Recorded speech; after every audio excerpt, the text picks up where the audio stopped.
Welcome back to Stories with Pastor Macy. I hope you're having a good evening. We're going to read a quick story and hope that my iPad doesn't die while we're reading it because the battery's a little low. So we are reading from the book 5-Minute Devotionals for Children. It's one of my favorite books. We've read 3 or 4 stories from it before. And tonight we are reading Eggs, Polliwogs, and Frogs. So here's the picture. Let's read the story. Eggs, polliwogs, and frogs.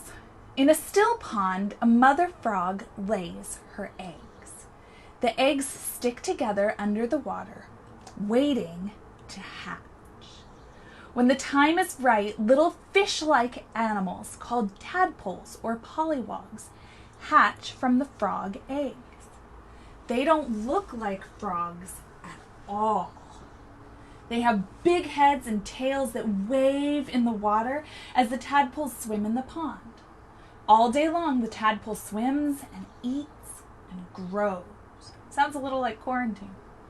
After a while, legs begin to grow on the tadpole. Its body gets longer and its gills begin to disappear. Gills help fish and animals like the polliwogs breathe underwater. After more time has passed, the tadpole begins to grow front legs and its tail begins to disappear too.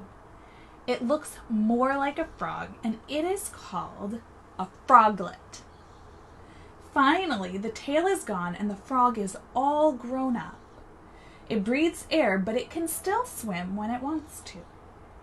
God made all things grow and change. Just like the pollywog, you will get bigger and grow stronger. One day, you may even be as tall as your daddy or mommy, or taller. Every day you are learning new things, and God has wonderful plans for you as you grow up.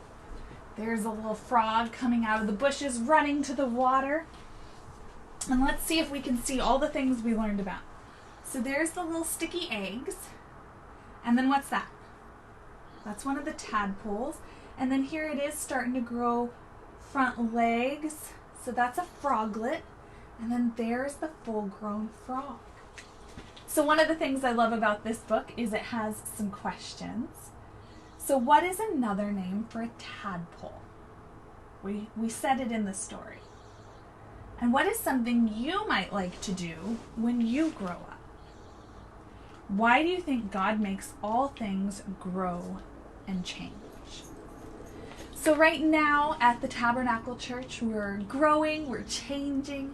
There's been some transitions, and we're also experiencing church a little different in masks and with zones, but we're together, and that's what's important. And everything changes. And in Luke chapter 2:52, the Bible says, "So Jesus grew both in height and in wisdom, and he was loved by God and by all who knew him." So change doesn't have to be a bad thing. Sometimes it can be a good thing.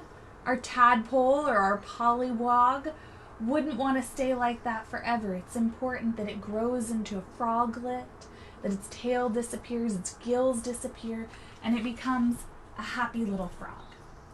So I hope that in this season of change you are doing well and that you can learn to look on change as a positive thing, just like it is with the life cycle of a frog. God bless you, and I'll see you again soon.